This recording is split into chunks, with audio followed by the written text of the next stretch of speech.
Canada is a country.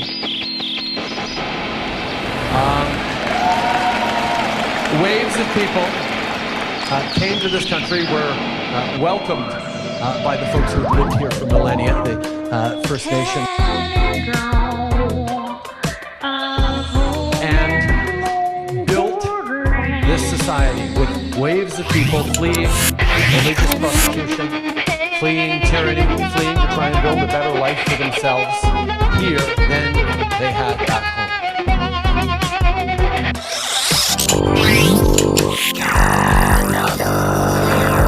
Whether it's folks fleeing from world wars or fleeing from civil wars,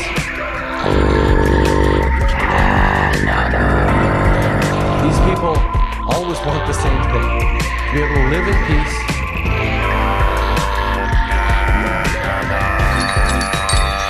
to raise their families, create a better future for themselves and their communities.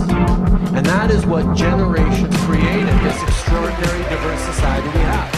Now, Canada remains one of the only countries in the world where citizens are, by and large, positively inclined. And one of the reasons we are that way is because Canadians have confidence in our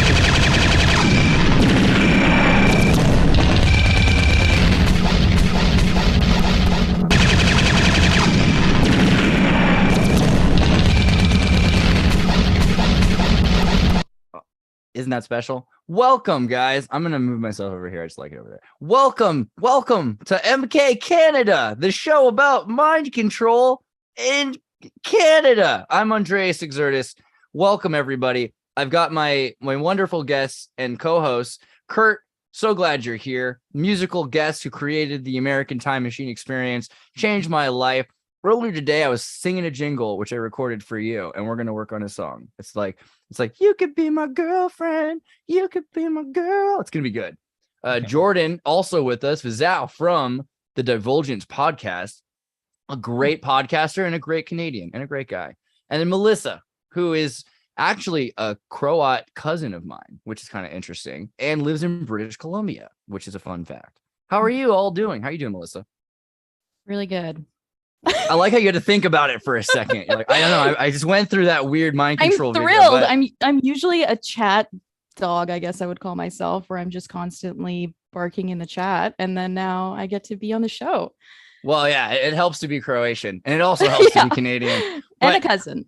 Yeah, it's a decent trifecta. I mean, theoretically, there's a small amount of people in Croatia. So, and you find another one, it's kind of like, it is very like Rick and Morty. You're like, oh, you're C-138.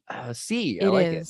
Yeah, it's like you gather when you immigrate, like everyone possibly out there.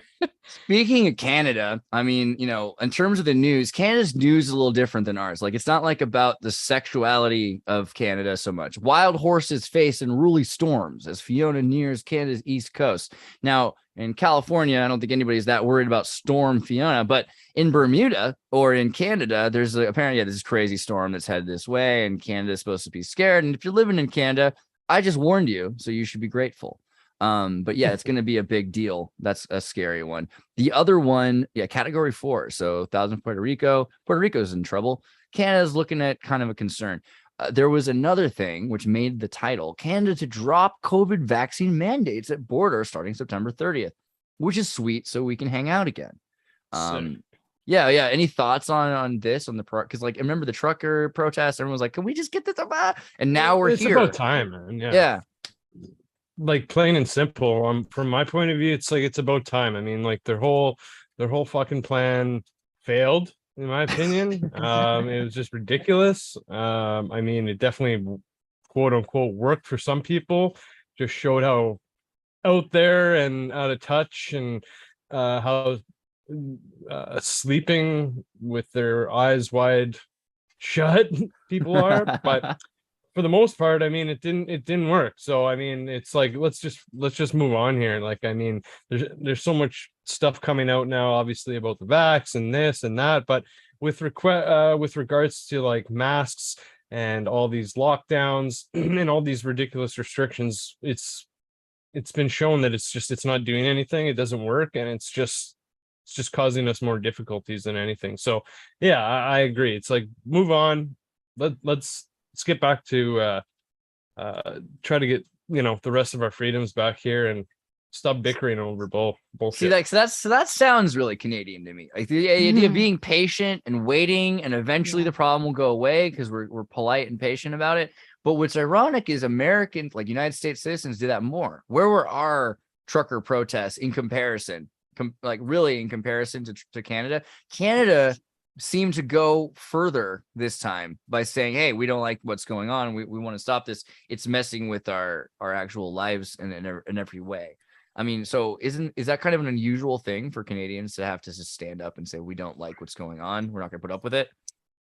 Well, yeah, I was just going to add that it's interesting because, I mean, you mentioned the United States and you guys didn't kind of have your pushback on that, but I mean, it's kind of like you guys do a lot more protesting in general. We're always right? just pushing. Mhm. Since moving to Toronto, I noticed that you see your protests here and there, but I think that Toronto and maybe Vancouver or areas in BC, and then maybe, for argument's sake, maybe around Montreal, those are probably kind of and Ottawa are kind of the hotbeds for protesting, and I'm sure more in the mid area, maybe Edmonton or something like that. You have other pockets, but It's the more urban still, places.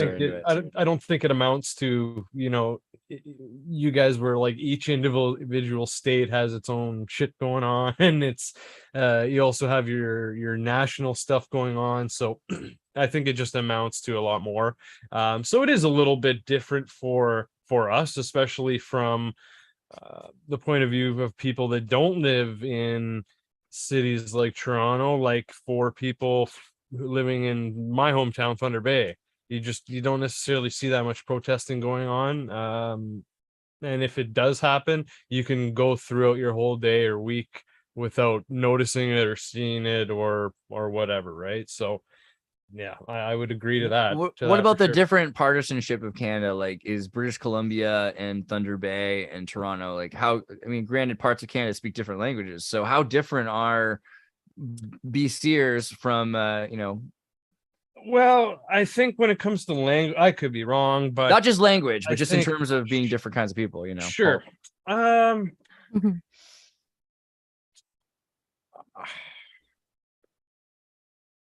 I mean, You guys are never yeah, like, oh, those Canadians I- over there, they're like, they drink too much. That's not a thing.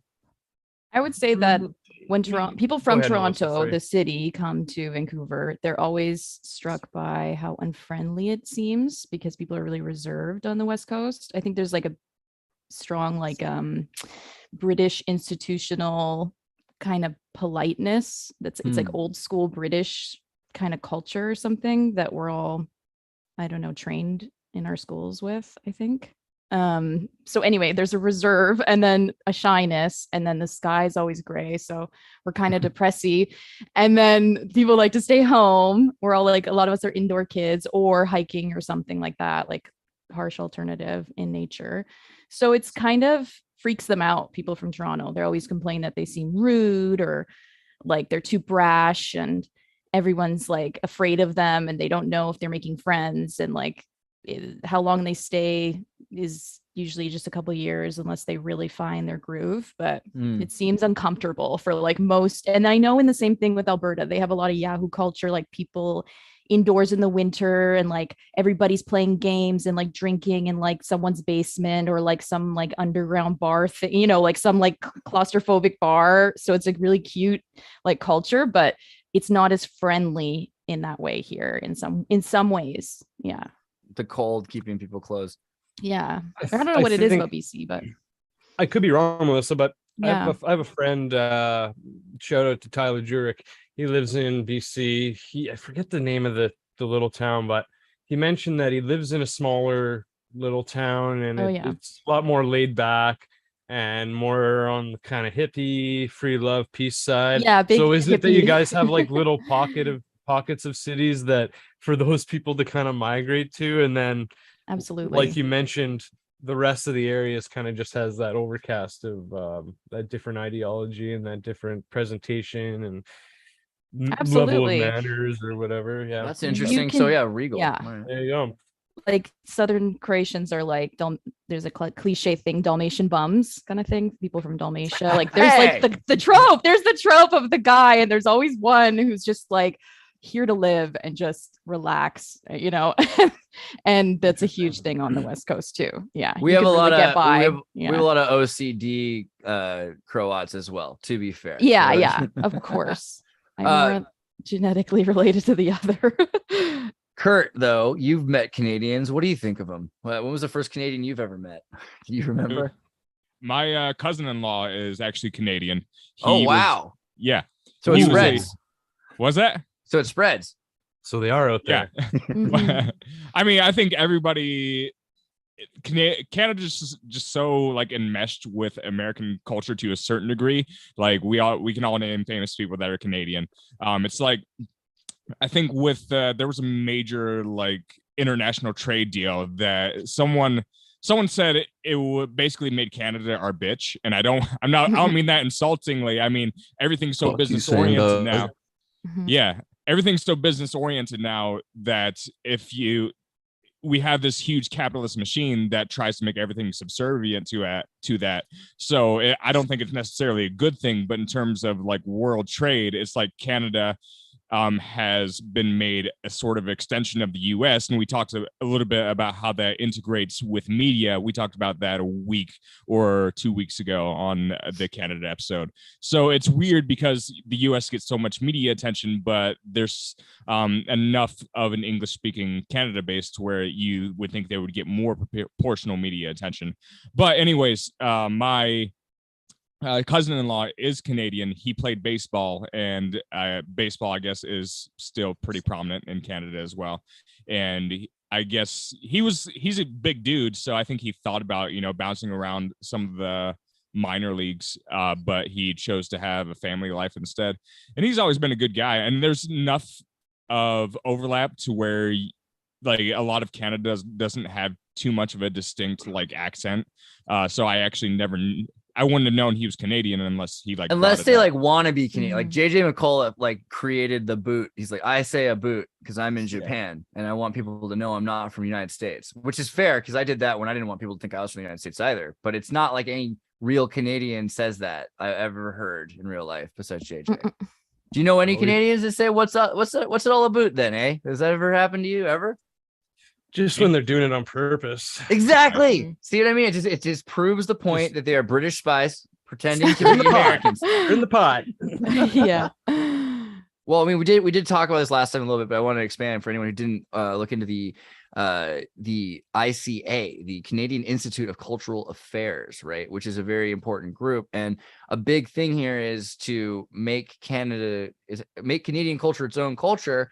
The tragedy being, because it's been defined by American culture, the only way to do it is say, well, we just reject Americanism, which leads to rejecting essentially what Americans embrace, and then embracing the propaganda machine that Americans have rejected. That's what it kind of feels like. So it's saying, hey, this is like this picture is like the 1990s Power Ranger picture. It is an extremely racist picture. You've got this designed in order to make sure there's not anyone of the same ethnicity next to each other. So there's this hubris of diversity, right? And then they are defined by their material corpses. I mean, this is a big part of what Canada is maybe ahead of the times in terms of progress, but really behind the times in terms of the post material into the spiritual side of the individual. Do you agree, or do you think I'm being too critical of Canada? Justin Trudeau's dad had this whole thing back in the day of the mosaic is Canada, while America has the whole melting pot. Like, we're all American, but in Canada, it was like supposed to be celebrated like I am Croatian Canadian and other people are Indo-Canadian, Right. like there's like kind of a hashtag to like whatever Right. your Canadian is, and it's supposed to be celebrated. And we like have community festivals like related to other people's culture, just like everywhere else, like in America, but it's supposed to be Nobody likes celebrated. it. I can't say I'm a Croat American without people being like, why are you, what's your Oh, point? it weirds them out. Okay. Yeah, what's your point? You know? Yeah, here it's kind of normal, like you almost want to or something. You're like, I impulsively want to share it with everyone, kind of thing. Dude, Alanis Morissette's so Hungarian. That's awesome. Yeah. No, I like Canada for that. I mean, but you think the That's mosaic Trudeau's is dad. real? I don't know. I think that they were trying to like give a bigger voice to the immigrant population, and then also make the immigrant population like voting liberal, because they do a lot of policy that favors immigration. Mhm. So it's like kind of like once you're in, you're like devoted for life to this party kind of thing. And that's like a huge number of people. So So it's how did bad. your It's good, I think, but it's bad in some ways. Maybe it isolates some people or makes the culturalization process like a lot slower, like generationally for them, you know? Yeah. what was your immigration story or your family's immigration story? My mom came as a teen, so she's what is that called? It's like 1.5 gen. Oh, Not yeah. first gen, but 1.5. And then my dad came older, so he's the first gen. And then I was born here. They met here in the community. My dad was like a soccer guy and like like a hero carpenter guy, and just such an epic, like he was working since he was a child, like in the fields. So it's like he's so strong and like just cool, you know.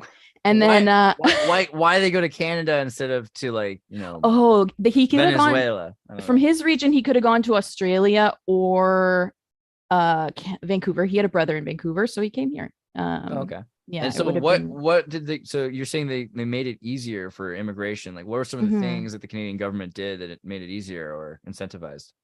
I think for my mom's family, they're probably some part of some kind of program, because I know for generation, not that many generations, but like my grandfather, his like the older generation than him, they used to come as migrant workers to do logging and come for Interesting. periods of time and then leave and then come back and then leave. So it's like they did this multiple times. Like I only really learned this recently. And in the States and in BC. And then I guess there was some like movement to like allow immigrants to leave communism if they wanted to. I don't know. It was some sort of like program from Croatia and then Canada letting them all in, I guess, because they already came as migrant laborers. So and then my dad had more of like a kind of like had to go to a couple places, hop around first, kind of came as a like a trade person from with Austrian training and woodworking stuff, like veneer work and stuff. So then it was like, okay, you know. Yeah, have a skill. That's good. Lots So of skilled tradesmen. Yeah. Thunder Boy. I'm gonna call Jordan because I just like that he's from Thunder Bay. What about you and your immigration scenario? How did your family get to Canada? Or to the Americas, even? Like we talked about, like we talked about, I think it was the last show. My both sides kind of go back right. There's a way. My dad's side, I have no idea, to be honest with you. You know what? Honestly, I'm gonna have to do some more research in my own family. It's been erased, the erasure of history. But you said like on your mom's side it goes back like 4 generations, something like that, or it's been a long time. About 4, yeah. And then I mean, all I can give you is like I remember there's a dilapidated castle in Scotland that belongs to the family. I think it's the Lucy family, if I'm not mistaken. But yeah, I'm gonna have to do some more research. So sorry, I don't have more on my own. Own shit. They've been erasing history forever, man, and that's a very American thing, at least, is to tell you, like, you know, you're American now. We were just saying that you don't have to remember anything that happened to your family, so you can forget. Kurt, as an American, you've gone through this. What do you think your family's immigration story is? How much do you know about that? I know jack shit about my immigration story. How American, right? So my last name is German, and his last name is Weidorfer, but it does sound German. I get your point. Yeah. It there's a bunch of Weidorfer families are actually scattered throughout Pennsylvania, and I've never been able to like really trace back lineage at all. I only know my family history back to like my great grandfather. If I wanted to maybe track down more, maybe I could, but chances are the name is of some sort of German immigrants that were came at some point. Right. Yeah, I have very little understanding of my actual origins, except that I was born here. But I think people just kind of, that's more or less the norm. I think people kind of just accept that because just because there are so many different ethnic backgrounds throughout a variety of European countries, to where people just, not to sound racist, but if you're white, you generally don't care because you have the advantage. Sounding racist, bud. I didn't mean it. I'm just kidding. I mean, it's an objective metric of the East Coast. I mean, there's a lot of corruption and racism. I mean, I guess all over the world, but it does exist. There are neighborhoods and everything that are, the police prey on more, Yeah, But- you don't have much to look out for if you're from a small town on the East Coast. Like people do get looked at funny if they're like at the local gas station. We have people of Indian descent, and there's racist comments about them all the time. Like, don't go there. Literally, they say, the ragheads, like Whoa. people Interesting. it's offensive. And like, I don't know. I feel like I talk to people sometimes like, why don't you move the fuck away from there? Or like, well, because I'm broke as shit. That's why, Yeah, but it's an interesting point. There's a Yeah. lot of racism in the United States, but maybe it's not just racism. There's just a lot of like blunt, New Yorkerisms, like, hey, screw you, and people don't like each other all the time bluntly. It's not the politeness you hear about in Canada. Do you guys in Canada feel like you're experiencing? I mean, is there the kind of racism or kind of anxiety or turmoil that America has beyond just the protests, like all that racism and everything else? Absolutely. Yeah. We got racist. Yeah. Thunder Bay is pretty racist. Winnipeg's super racist. Racist against black people, racist against natives, racist against French. What are they racist Thunder against? Bay's, I think we have 1.3 black people in Thunder Bay, if I'm not mistaken. And Million or just 1.3 person? 1.3, no, 1.3 buck. 1.3. That's a 1.3 figure. And then Wow. racist towards natives or aboriginals, whatever Really? term you like to use. And then Winnipeg, I'd say both, if not everyone. I think they were rated one of the most racist city a few years back. Wow. Edmonton, I think, has kind of had its issues with racism. Or sorry, Calgary. What are their issues with like the natives? Because everyone's saying, "Hey, you Canada took the land of the natives. We should be nice to them." What am I missing?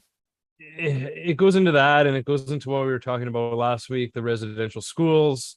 So there's all this Truth and Reconciliation Council and investigations that have gone on in the past, and that we're kind of still dealing with for the unforeseeable future, really. And it's, just like the legal system for the most part, when it comes to damages, or if you're looking at like the Alex Jones case or something, how do you fix a situation other than money, really, right? It always comes down to money, right? So Mhm. a lot of these people, whether it's through tax exemptions or just handing out checks or whatever, that they're kind of raking in some cash, and sometimes they don't know how to spend it so well, so they kind of blow it on whatever, and they're all of a sudden they're kind of poor again, and they're driving around in these big fancy trucks, or they're causing other kind of issues, and of course, this doesn't go for everyone, right? Like, Right. it's just, But there are some it's people that are definitely jealous. in our area. That's in Thunder Bay, that's definitely an issue, and it's turned into like violence. And there's I forget how many it was, but when the Aboriginal women went missing, the string of women, and there's a lot of the investigations into missing and dead children, Aboriginal children, and then there's a lot to deal with the police force that has dealt with some corruption. So there's a lot of stories kind of intertwined there. Man, yeah. so yeah, go ahead. Sorry. Race related. Mhm. I think with Truth and Reconciliation, it started out as sort of presentations of those who were abused in schools, doing presentations to audience where they confessed their experience, and they were really powerful gatherings. And then now it's become, my sister was just explaining this to me yesterday, but it has become Orange Shirt Day. And that's what First Nations people celebrate on the same day. And that's where there's, I think, 97 goals or decrees or something that they want changed in the way Canada deals with First Nations communities and populations. So it's like they're asking for like these 97 things to help address I think it's 97. I can't help but think about Luther's 97 thesis. Oh, the House of Orange, right? Because the Orange Nassau house, right? And it just seems to me like there might be a connection. I hope I'm not there. conflating the two numbers, but it's like maybe if you can find it, Orange Shirt Day, like decrees or something. I don't know, whatever. Orange Shirt Day, 30th of September. Oh, that was recent. And then there's like a big list. I don't know where they put it, but or what it's about us, fill a story, what's new, Historical Society events, partnership, Jersey resources. This is just like a special group or something. What was the thing I could type in? Orange Shirt Day, Canada, and then try decrees. I think that's the word. That's a funny word. I know. I don't know if that's what it is. Orange Shirt Day. Orange Shirt Day. Decree. No, 90. Orange Shirt Day. I'm gonna Google it too. Government recognition, history, truth, reconciliation, official shirts. It doesn't say like a goals list. We should have a goals list. I don't know. Darn. But it's really basic stuff. It's sort of like, address legislation related to children and like I guess like any sort of services that are sort of now imposed. It's sort of like reform these things because they're not working and they have roots that are abusive. So like do it our way kind of thing. This is kind of interesting. National Day for Truth, Reconciliation Scandal was first observed federal holiday 2021. On the first year it was observed, Prime Minister Justin Trudeau had been invited to spend the day with the Tk'emlúps te Secwépemc. I tried. Nation near the place the first Indian residential school unmarked graves were discovered earlier that year, and we could probably do well to look at that. Trudeau ignored the invitation, and his schedule showed him having meetings in Ottawa that day. However, Trudeau instead took an unannounced private holiday in Tofino, British Columbia, attracting widespread criticism from the public and media like the Coup Pip 7. Roseanne Cashmere of the tribe described his lack of attendance as a gut punch to the community. Well, he's not Trump. What do you want? But I mean, so there's this holiday, and it's associated with orange, which is weird. Do you guys have any idea why it's orange? Oh, I found it. 94 calls to action. Oh, okay. The calls to action. That's what, I'm sorry. I totally should have been able to tell you that. Sorry. Yeah. I totally thought you were talking about something else. Yeah. Sorry. I'm not good at explaining these. 94 calls to action. And I can't even find this is how you count it down. Reconciliation, call to action. We call upon the government of Canada to replace the oath of citizenship with the following. I swear or affirm that I will be faithful and bear true allegiance to Her Majesty Queen Elizabeth II, Queen or can't we all have to work on that. Her heirs and her successors. Oh, that's fixed. And then that I will faithfully observe the laws of Canada, including treaties with Indigenous peoples, and fulfill my duties as a Canadian citizen. Interesting. The monarchy is, of course, supreme. Like this, the native contracts are It's like the laws of robotics, right? Unless it interferes with the first law. And we call upon the federal government in collaboration with the national Aboriginal organizations to revise the information kit for newcomers to Canada and citizenship test to reflect a more inclusive history of the diverse Aboriginal peoples of Canada. Okay, so moving into that, what do you think this is about? Do you think this is really to help Canada, or is this to establish this Canadian culture outside of? And I asked this really because, let me see where that article went. Help the image of Canada. Will Canada cut ties to the monarchy under King Charles? It's possible, right? And there's been some talk of this. The death of Queen Elizabeth. I highly doubt that. I know. I don't. Yeah. So elaborate. I mean, because like, why are the Anglophiles of Canada so down? What's the deal?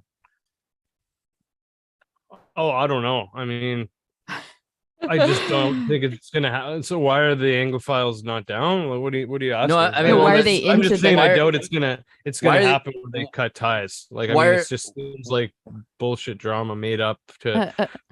Why are the British? Why are the Canadians so interested in being part of Britain still that they would want to keep the Queen? Tradition. It's just something that's kept going, I think, to be honest with you. I mean, no one wants to, maybe no prime minister, no government or administration wants to be the one to put their foot down. Maybe it goes kind of, if you take a step back into the deeper state side of things, Right. the elites, maybe it's something to do with that, where it's like, no, this is how we have it. Maybe it's A checks and maybe it's balances for the Virginia company to make sure maybe that it's it's not the too front crazy. to keep appearances going for something. But for whatever reason, it's obviously important enough that it's like, okay, we're going to keep it going as the status quo. Loyal to the British monarchy, Canada's evolution as a modern state centered on its loyalty to British Crown, a clear alternative to the American experiment as a democratic republic nearly a century earlier. The American Revolution was premised on an explicit violent rejection of the crown in favor of a presidential form of government. Whatever its problems and failings, it was a great moment for human innovation. But despite staying loyal to the crown, Canada would begin to drift away from the British crown 100 years later. So you guys have drifted. You guys have more and more control, I guess, of yourselves theoretically. I mean, the queen owns the government, or the king owns the government, basically. Is that the deal? It's like, Yeah, his and all property? the public property too. So So, that I mean- you can camp on crown land here. Like it's like some kind Oh. of weird. Yeah, it's some kind of weird no man's That's- land or that's something. feudal. Okay. Yeah, it's really weird here. The recent decision by the Caribbean island of Barbados to abandon the monarchy and become a republic like portends similarly outcome to Jamaica, Antigua, and Barbuda, and elsewhere in the region. So, I mean, this is a thing where a lot of the other Commonwealth states are doing it. Why is Canada so different than Bermuda or Barbuda? Economics we're- of some kind. I don't know. Yeah, we're a bigger nation, and just how the economics and how the puppet strings are being pulled, and We're in too deep. That's right. Yeah. Some quoting some 41. Right. Do you guys know that song, Sum 41? I mean, I'm trying to keep up afloat in my head instead of going under. Come on, No. man. We're Yeah. doing Canada here. I know. I do love that song. I mean, the real irony though is that he wasted his time in the trying not to become a victim of another casualty of society. That was really the tragedy in Sum 41's life. He just did exactly what he didn't want to do. But okay, we did mention this in life. Oh, another thing about Sum 41. I mean, is he like literally like a hobbit? Like, is there a picture of that? Can I show this? Because he's just so, I mean, he's amazing, but he's just, where is it with it? Is his giant model? Every time I ever saw a picture of him, I can't find it. I know what you're talking about. Yeah. Yeah, his girlfriends are always like 7 feet tall, and he's like, there it is, right? That's Yeah. like good for you, bro. Like that's the Canadian dream. Shout out to the girl in that hat, though. I like a sexy girl in a sexy hat like that. That's cool. Yeah, dude, cowboy hats. All right, RCMP spy Oh, no. saw one. No, I'm down. Not cowboy hats. I'll take Cool a hats. I'll take a Mennonite hipster in a cowboy hat. First of all, I with a want to just slurping full of hedge whiskey. something. Okay, Sure. like Canada has like less conspiracy theories and more just like absolutely tragic stories that like people know are real. And I feel like we don't have conspiracies. We have like truth that's just so harsh. And Yeah. open, yeah, it's gonna be Yeah. that's the thing. Like, so trying to find you can't type Canada conspiracy. You type in Canada disclosure, Canada Yeah. brutality, Canada crime, Canada unclosed, Canada spies, whatever. And then there's I guess the reason is because there's less reason to lie to you because they have the right to do this, right? They can do what they want. Right. All of the, I mean, this is in America, people freaked out. They're like, oh, Patriot Act. They're going into our knitting circles, and in Canada, they're like, here's a new book you can read about how the government really missed the social ideological truths. They were so interested in communism, they didn't even see the beauty behind the movement, right? Canadians have to find really creative ways to murder people since they don't have guns. And if you look up some of the, We have guns. We have There's- guns. well, you do, but it's like anytime Thunderbolt, you have yeah. like a mass murder. I remember specifically, I don't know if you remember, but there was a guy who posed as an officer to commit all of his murders. I Oh, forget where God. that was. Mhm. But I Early remember- pandemic. Mhm. It was during the pandemic. Yeah. Mm. Like, and how many people did he murder during that spree? A 18? bunch of I was gonna families. say- Yeah. Okay. Yeah. Okay. Yep. I think this is it. I know there's been a few since then. That's the thing. Canada's not without Well, shooters. that's kind of a conspiracy theory they never really I addressed. sent you an because- article too, Andreas. Sorry. Yeah. Oh, go ahead. Sorry. They mentioned that he was paid a certain way, or some money entered his account that was like some kind of secure type of funds that like usually that's like the kind of secure payment that only goes to like government factions or agents or something like that. It was something really weird, like the money came off the Brinks truck or something, like I don't know. And then they openly talked about that and then kind of just were like hiding what he might have been like an informant for police or something, and then like just also went crazy. I don't know. It was remember, I don't remember, they kind of just skirted over that, and then they like brought in all these rules about like weapons in Canada right after, because he used like, I don't know, super guns or right. That's the thing. So was this Canadian getting $50,000 worth of armor? Better outlaw military grade weapons after this one. Yeah, but they didn't, and it was only certain ones. I don't know. Everyone complains about this stuff. That's a make the public feel better type of policy. And they did the same thing with handguns after something else recently too. So then everyone's like, so many people are buying handguns, and there's going to be so many handguns. Like, I work in Vancouver's downtown east side, where it's like for supportive housing and drug user housing, and it's challenging on already. And then now with this kind of thing where it's like they're banning handguns, there's like this influx in the market of handguns now. So now we have to worry, I guess, that they're going to be floating around this yeah, community. but you all got some 3D printers, so you can't stop progress. Oh, but yeah, Stefan, but nobody has the cord for it, you know, like it's like chaos. Oh yeah.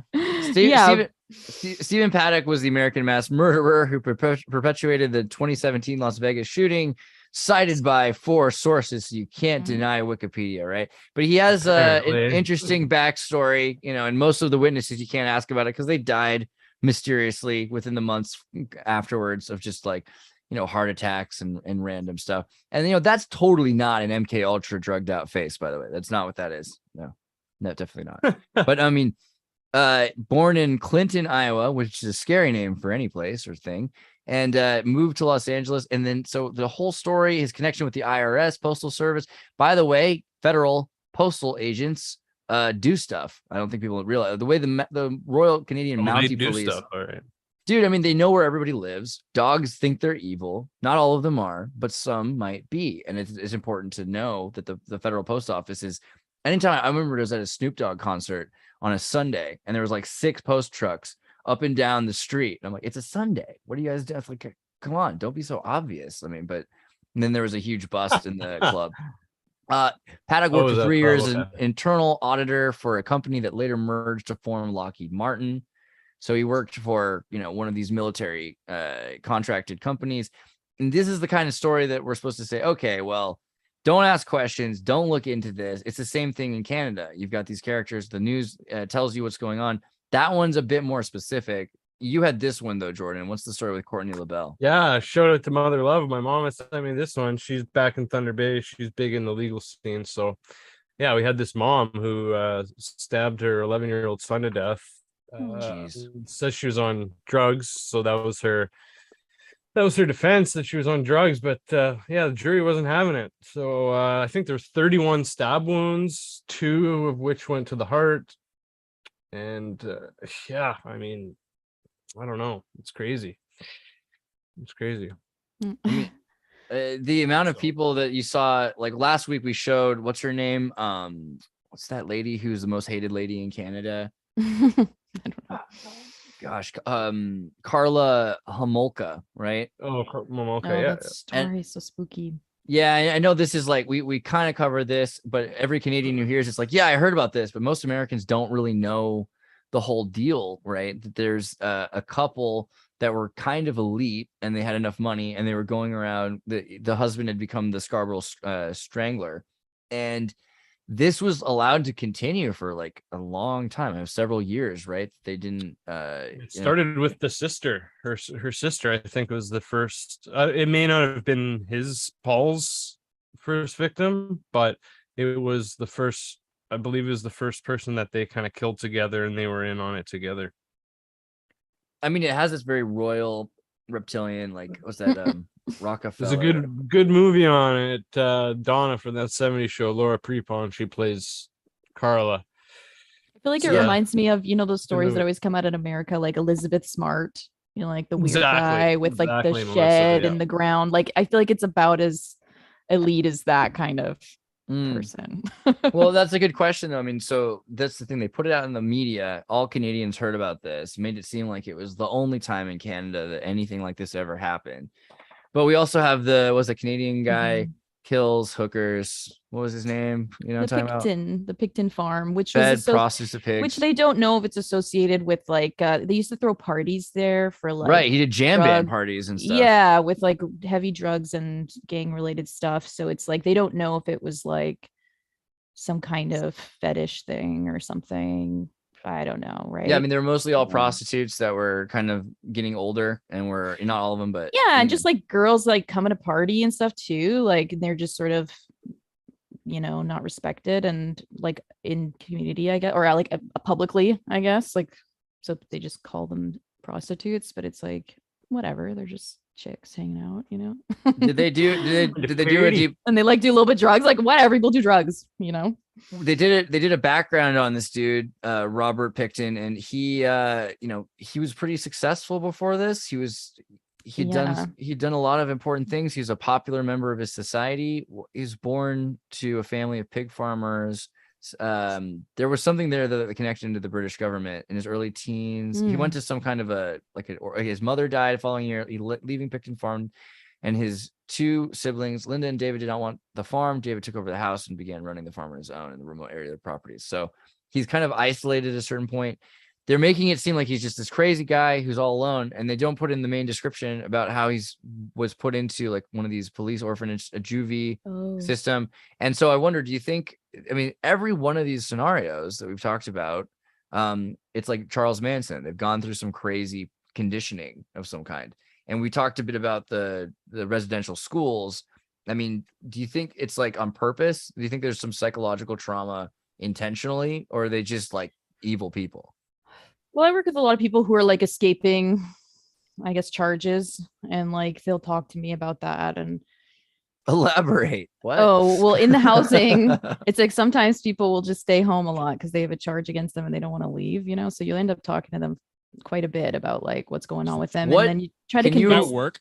Can you explain that more? So What? So if I stay home, I don't get They arrested? haven't been around, so okay, you know, we so can't there's bust them. laws. Yeah, They can't just there's come to your laws. house and like, arrest you? The cops can't just burst in. They need a warrant, and they're not likely to get a warrant against a person with certain charges. So it's like they sort of hide for a while sometimes, you know, and then you're like, you're so much in pain, like you can't even leave the house, like, you know, like, are you sure you want to do this? Like, you'll sort of talk to them, like maybe just, you know, cooperate and then just complete your charges and da da da da da. But like, is the pain because they're from drug withdrawals, or what do you mean by pain? oh yeah, and like have to still like get hustle that, you know. So it's like, how do you hustle that when you can't leave the house, right? So it's sort of just this tortured period for them.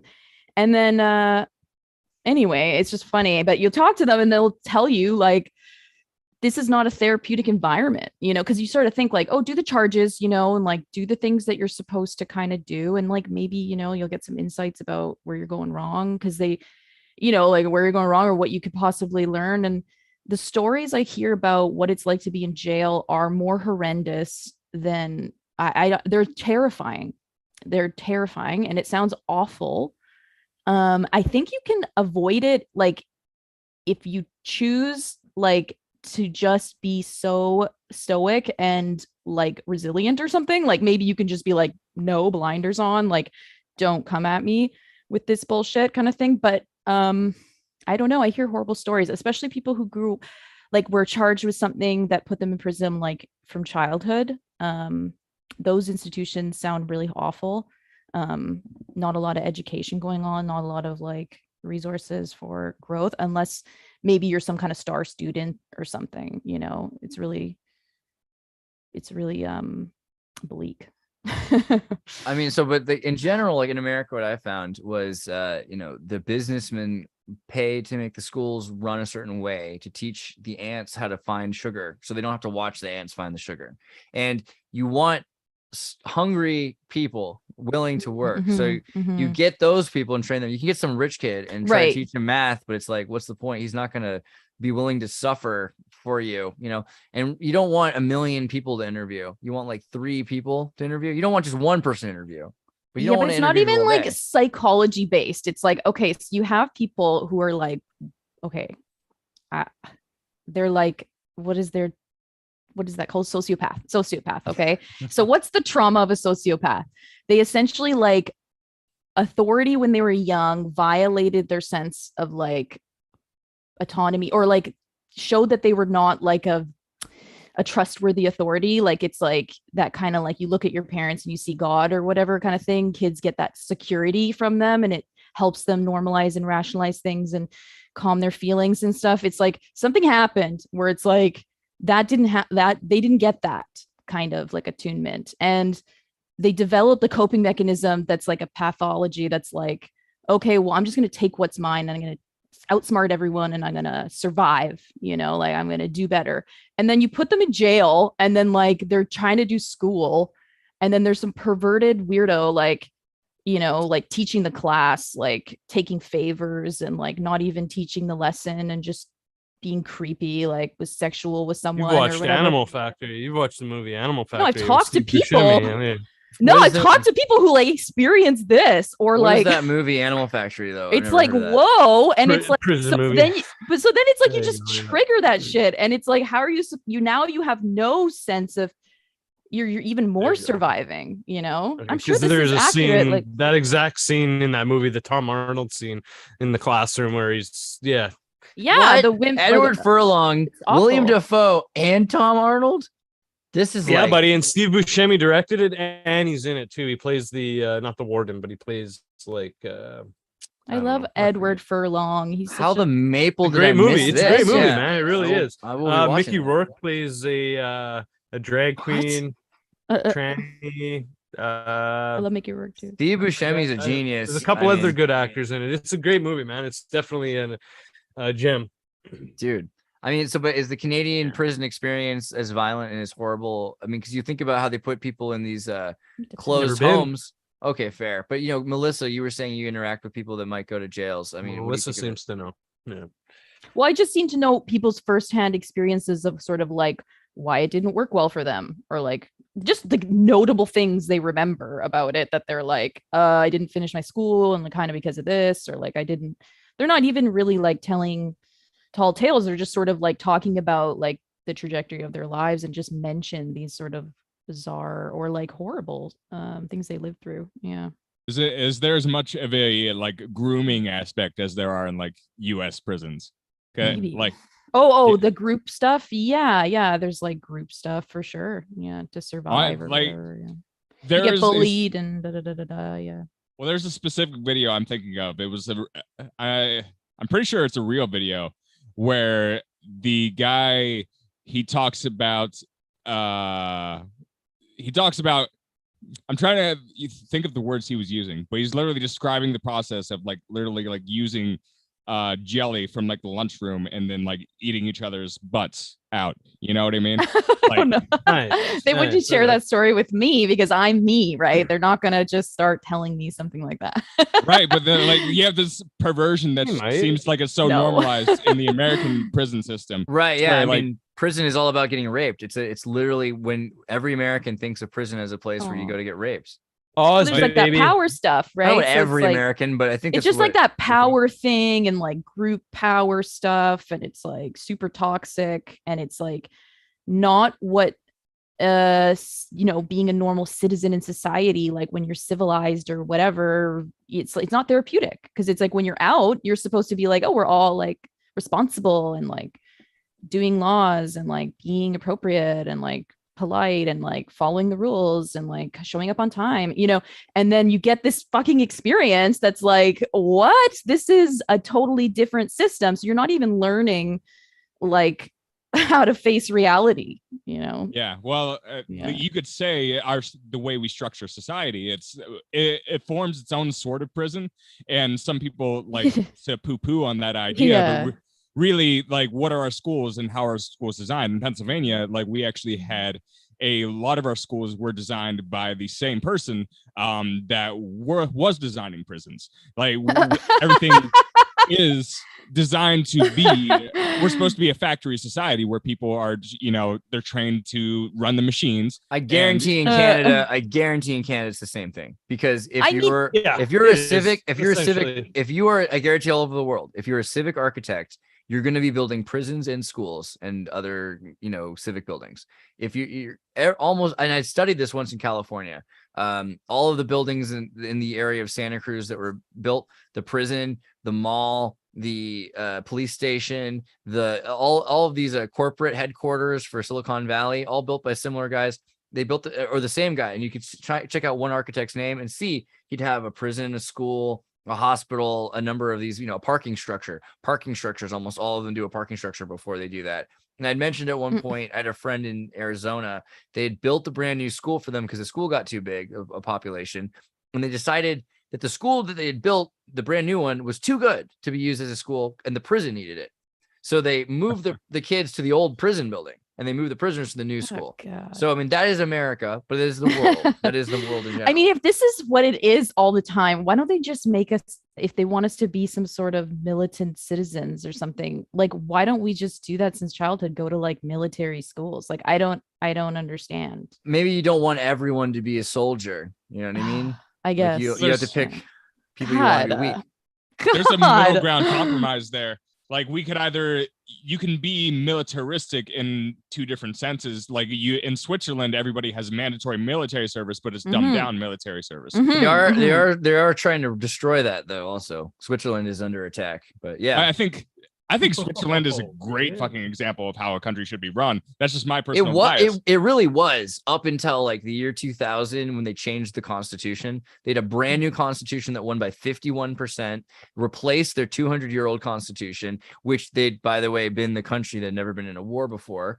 And ever since then, just look at how Switzerland's been involving itself with the European Union and trying to make itself and then, trying to take away services for people. The whole point of learning how to use a Swiss Army knife is because you might need a drink in battle time. And I think the Swiss are the only people that really, they took that Germanism to a French place. And I like that. Yeah. Pretty crazy. What were we talking about? Why did I bring up Switzerland? Countries that are military. Oh, yeah. Israel would be a good example of that, I think, if you want to look for really militarized country. Yeah. There's that sort of like militarization, and that's like the very light integrated type of, that's the integrated type of militarization that isn't extreme and isn't teaching people to focus all your energy on war, where that, I think that's a high contrast to like a Spartan society where you're raising people to like specifically be extremely defensive and offensive. I think it depends. You could have essentially a socialist military. In some senses, every military is socialist too. France has got such a humanitarian wing to their army. They go all over the world and they do their little things to help people. And the average person there just lives off of such a low income, like their income cap is really low. So people are quite militant in their existence over there. Yeah, but also like get the food local. Like the prices are capped for brie and brie is $1. Yeah, that's legit. They only eat at mealtime. Okay, they don't snack. They have 6 meal times though. I don't know. But I mean, okay. So in general, Canada has been following in the American footsteps, we think, but there's also this idea of militarization. It's a smaller population. You look at Israel, is easy to militarize Israel, and the product of Israel is impressive, regardless of people's ideological opinions about Israel. They've taken a population, they've turned them into super soldiers, some of them, and a lot of them are pretty organized, and that's not to be underestimated. But maybe are we already turning people into soldiers, a different kind of soldier? Because you've got all these liberal justice, social justice warriors. Right. Isn't social justice warrior kind of and a lot of people go through the same Marine-like experience. They sleep on a mattress with 13 people, they run together, they get yelled at. I mean, in a lot of ways, I feel like it is the Marines to become. Sometimes the residents call you soldier affectionately too, because we're soldiers in the war on drugs. Yeah, I always say I think it's bad to drink or drive or fight a war on drugs. But some people are very strong soldiers actually in that environment. Yeah. I mean, being a soldier, like, what does it mean to be a soldier versus a warrior? I mean, we're just talking about how some soldiers can do. War does not make one great. You could be in peace, Maybe just discipline and like resilience. I don't know. I mean, but that seems like kind of Canadian people, like from what Jordan said earlier about, now it's time. We've been waiting and we've been patient, and now it's time for this to be over. Doesn't that sound like resilience and discipline? Maybe it's like embedded in a sense. Mhm. Is that different? Oh. I got like a over there from Kurt. What do you Yeah. think? Oh, I wasn't. You would have to repeat that for me. Sorry, because Well, I mean, are we embedded as being? Are the Canadians embedded in being warriors Is this from the Alex Degrassi Jones and style? television? I was gonna. We're I Care was saying, Bears. They're the friggin' Canadians, no. Quebecer. Yeah, We exactly. are raised I- on Care Bear Countdown, okay? I And think- we care, okay? We're caring warriors. That's what we are. That's I think you can that sums be it up. militantly polite. Like we're so brainwashed into being polite to where it doesn't actually mean anything. And I don't mean that just for Canada. It might extra be the case with Canada. But the US is very much that way. The more you can be plastic and put on a face, the more you will succeed. I mean, succeed in a very shallow sense of the term. It's where you can get those entry level jobs. You can get those service jobs. You can be a bartender and pretend to be nice to people and make a lot of tips. So you'll succeed in that way. And then if you have the correct programming in order to maybe move up the ladder, if you jump through the other appropriate hoops where you spend tens of thousands of dollars on education, and then you fight for all that just to get yourself into a longer social contract, into thinking that your label defines what you should do and what your meaning should be. So it really is it's a cyclical prison in a lot of ways, the system that we have, and that overrides Canada automatically too. Dude, these poor Care Bears, like this is what Canada really feels like to me. Yeah. I feel like Aw. they're all these poor Care Bears that have been through a lot. But we try to talk about a Canadian movie at least every time. I think that's a rule. And Care Bears is a good one. I mean, we did preface this last time because we talked about Nelvana and how Nelvana, the greatest animation company the CIA and MI6 ever made out of Disney, they created Rock and Rule, and Rock and Rule is the Disney-esque mutation where in the future, after the fall of society, this occult rocker does his Canadian Idol tour, finds a woman in Ontario or Ohmtown or whatever, and she wins the contest. He wires her to the circuit board. As predicted by prophecy, her voice will open the demon that he has to feed his audience to. It's a great Canadian movie that went bankrupt and couldn't really be distributed very well in the United States. But because of that when they went bankrupt, they had to make their money back and they made the Care Bears. And so the Care Bears, that is why. And the Care Bears is interesting because it has the facade of being, the Canadian government probably said, dude, don't do this creepy like Rock and Rule stuff.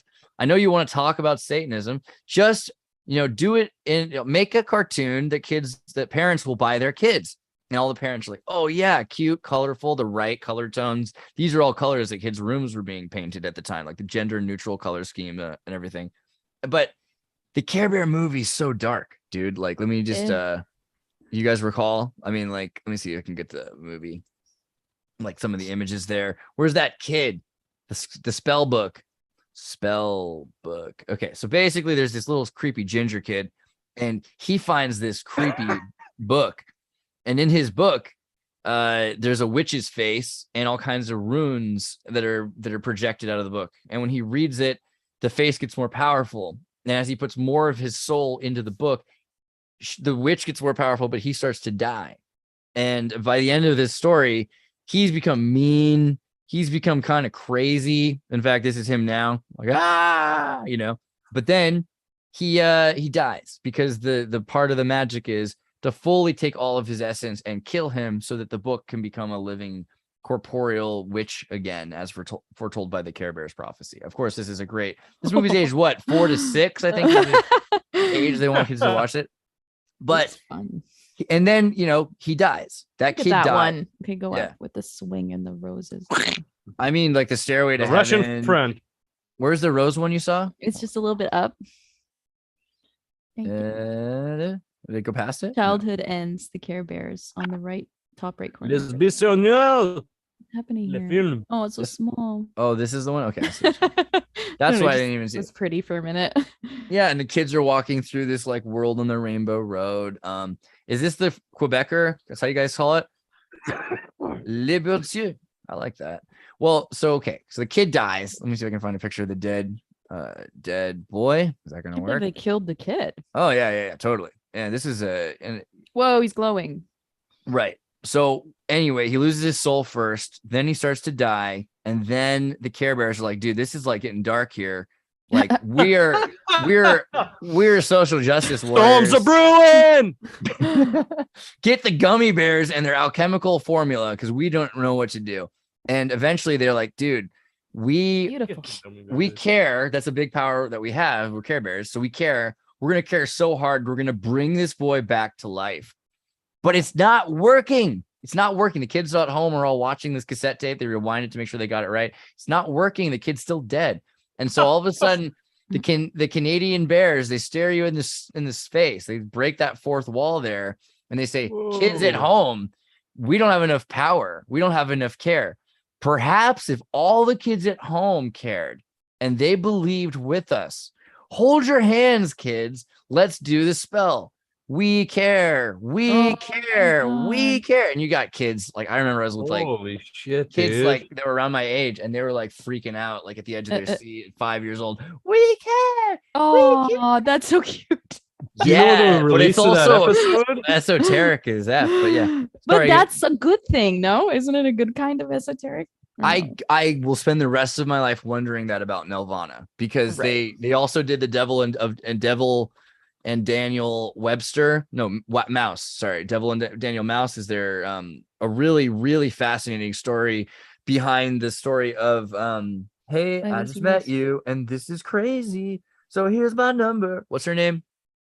Carly Rae Call me Jepsen. baby. So this is about Carly Rae Jepsen and Justin Bieber in 1978.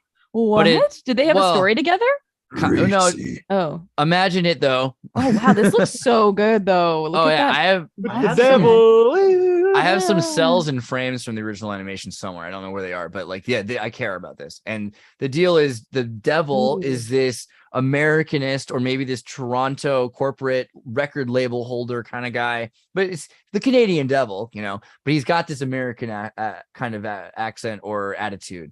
And these poor, I want to say Saskatchewan, but I don't know like where they're from. They could be from BC, but these two little Canadian mice, and they end. I mean, maybe the dude's from Newfoundland. I could not be too surprised by the way he talks. But they have great music and everything else, and then they sell out. They sell their souls so that they could to the record label, the Canadian record label. And the devil's not super interested in Daniel Mouse. He's more interested in the female pop star, the Carly Rae Jepsen character.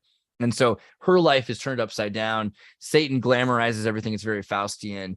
And at the end there in the courtroom, what wins is the music of Canada, which is like an interesting thing also. I don't know what that really means, but Canadian music is pretty interesting in and of itself.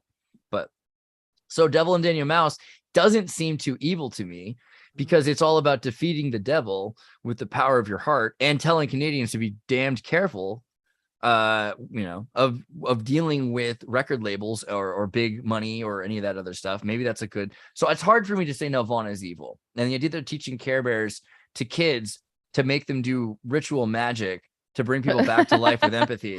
I mean, what do you think? What do you think? Is it that? Are you how spiritual are Canadians?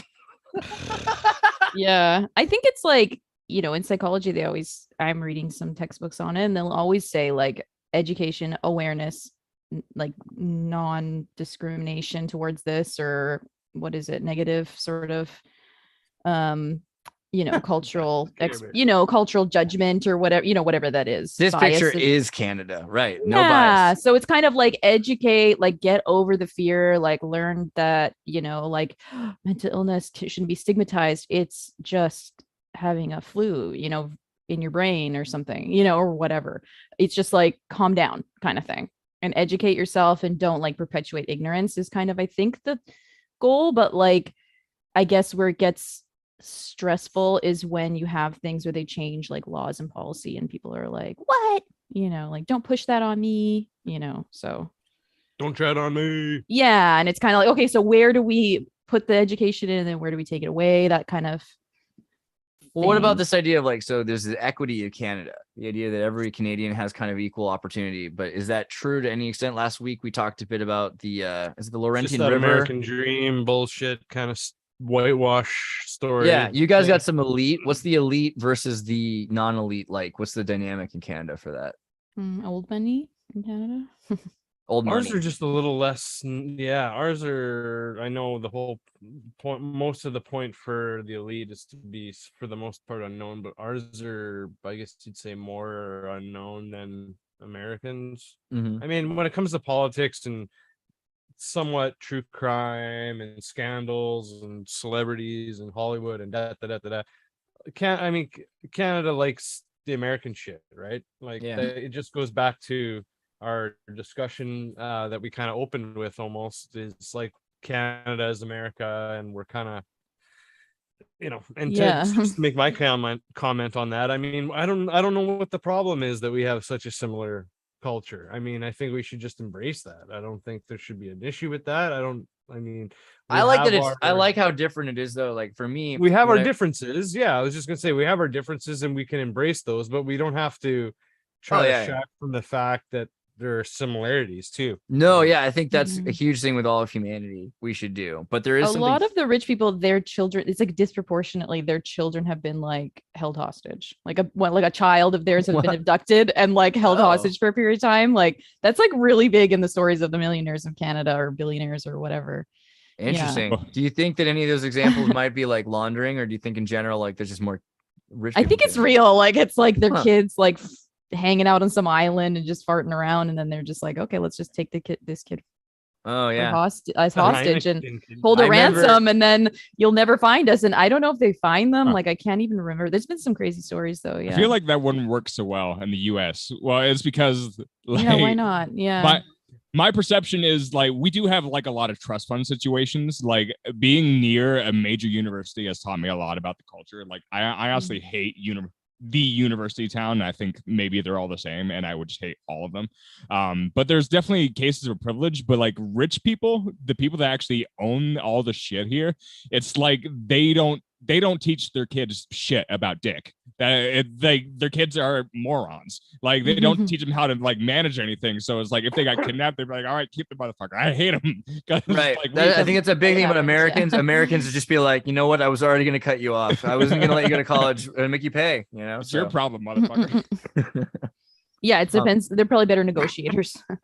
somebody, I think it was Beach Dream asked about Hyperionism. Wasn't a super chat, but I'll take it.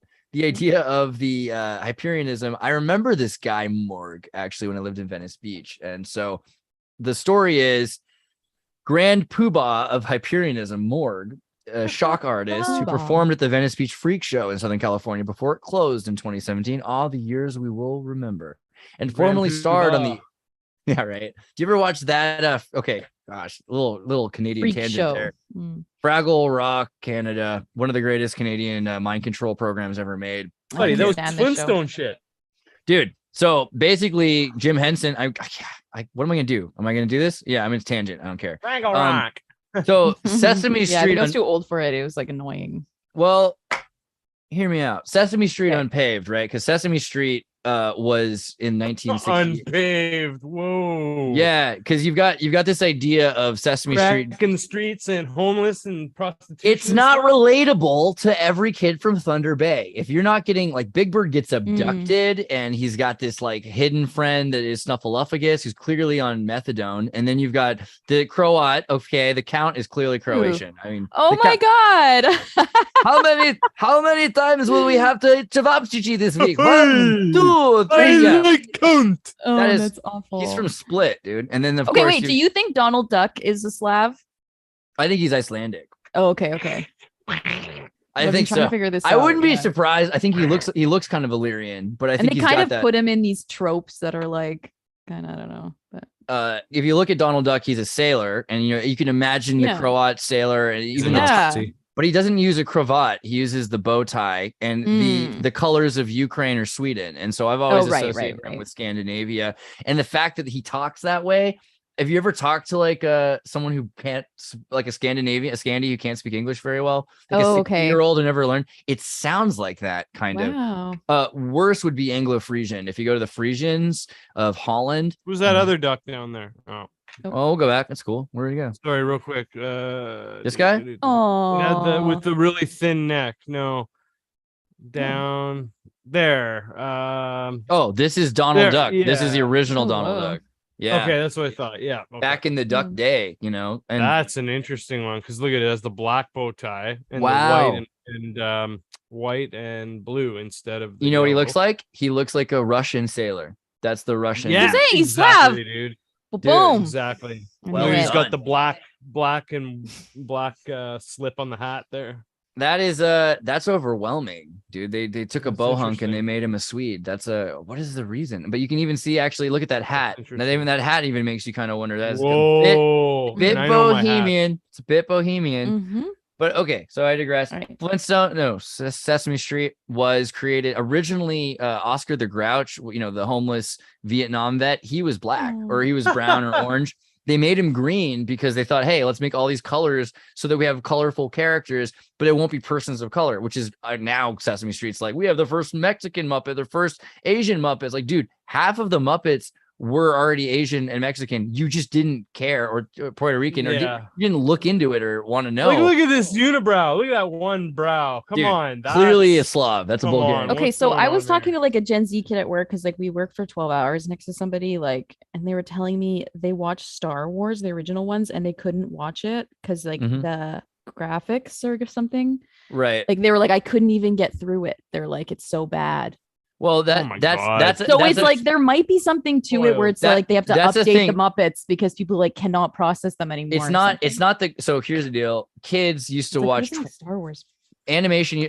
Good question. 8 frames a second went to 12 frames a second for animation, 18 frames a second for anime, 24 frames a second for Whoa. movies, 30 frames a second for television, 60 frames a second for Nintendo, 180 hertz, 240 hertz for modern HDTV. The flicker rate is Yeah. so rough. Oh, it's rough on these kids. So Whoa. I know Lisa, who was on our show yesterday, was talking about her kids aren't allowed at their school, very good school, won't let Mhm. their kids use electronics essentially until they're like 10 or 12. So they've had some hippocampal development period, because otherwise it throws you off. I mean, there's a lot of evidence that now there's tons of evidence that your brain can be made more intelligent from video games in certain ways, but there's other studies on predatorial hunting and everything having to do with distant sight, like following an eagle all day is actually really good for you apparently, and for your brain and for your eyes and training and that. So I mean, we've moved past the Yeah. content issue, and if we just give kids really like show kids silent films, show kids 20 frame a second old things, it'll help them be able to handle it, because otherwise, yeah, it will feel weird and slow.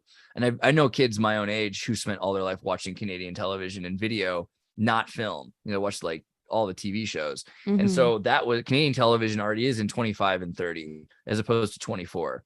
So it's using, this is like the that's kind of like changing your frequency, you know. And I think that's Wow. a bigger issue. The other thing is we've moved it away from stories people are interested in telling. So you have a female character and she might be a Native American and she's doing all the, you know, maybe she's handicapped. She's doing whatever the Canadian television demands she does, but it's not what the audience is needing. And so kids are moving away from the relationship between characters that don't use the internet is confusing. Like how you can watch a movie about kids in the 90s who had to get across the country to call their girlfriend or something. 'cause Yeah, they where's couldn't- the suspense? Yeah. It doesn't make sense to us anymore. I feel That's like awful. children's cartoons have also lost a huge sense of humor. Like if you go back, and now like big media conglomerates are a big problem, but early Warner Brothers, like I think if you go They back and cursed in Yiddish, yeah, like right in Yeah. front of the kids. Yeah. they were actually funny, and they were intended they were basically intended for the entire family to watch them. So like there was a lot of humor that appealed to a lot of the adult population. Like if you go back and watch Looney Tunes, I think Looney Tunes, a lot of episodes are actually still funny. Now I think if you watch a lot of modern television, there aren't too many breakout like cartoon series that are meant to be hilarious to a broader population. It's about conditioning your child to think in a certain way. And I'm not saying that for the leftist or the rightist agenda. I'm saying like your children are supposed to be workers. They're increasingly, we have this wealth gap, of course, and that meme has gone around the internet. Like, what's happened since 1975 and 1980? I'll tell you what's happened. Oscar the What? Grouch is green. No, I'm sorry. No. Whoa, color. there he is. Oh my god. Oh yeah. I kind of like the orange. I'm not gonna lie.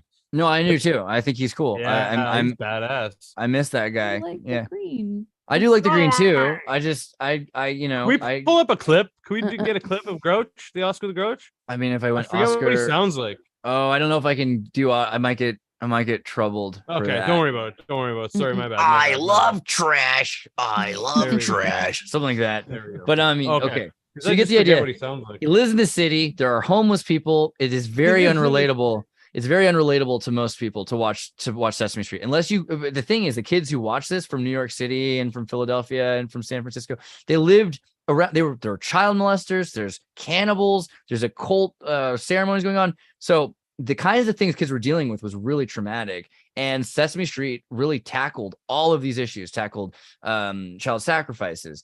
There's literally an episode where Big Wow. Bird goes into an Egyptian museum and meets a boy who was sacrificed in ancient Egypt.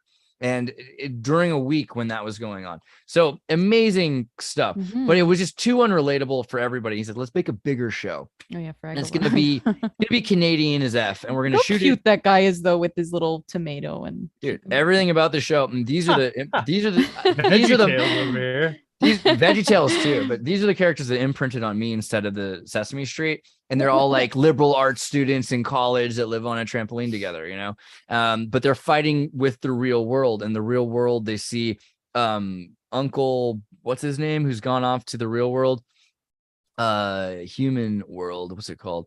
The weird, what do they call humans? They call them strange monsters or whatever. But he's like, hey, they go outside and then they see. They pull out these sticks and they put them into the sky, and then it makes it start to rain, but they're really just umbrellas. And he's thinking that the umbrellas started the rain rather than stopping the rain. And all these lessons for kids that were about, hey, if you use too much water, the world on the other side will suffocate without the water.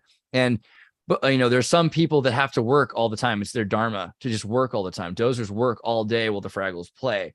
And okay, it seems like it's for kids, but it gets weirder.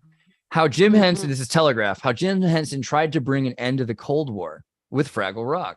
And it's an interesting story because he was thinking, hey, what if we made a show for kids that we could educate them all over the world, the Soviet Union, the United States, England, Japan, and then they're all going to have the same puppets, the same experiences, the same conditioning, and it's going to teach them to be anti-war. It's going to teach them to be pro-peace. It's going to be teaching them about the ecosystem and everything like this.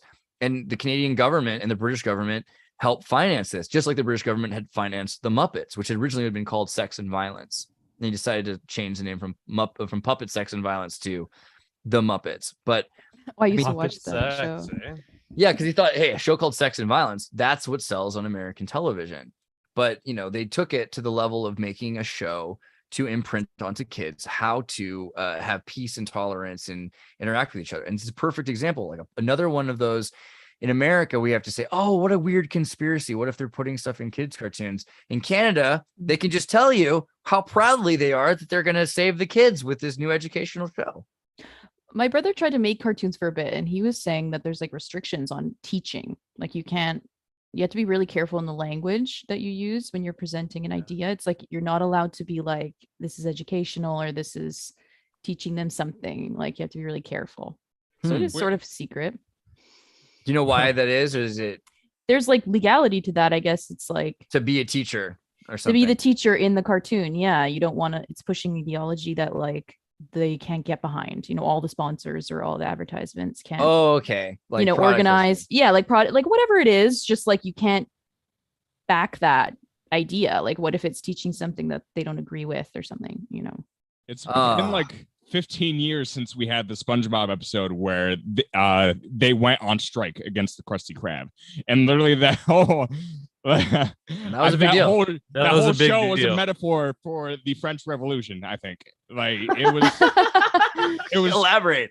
it was quite it was such- Anti-union, baby.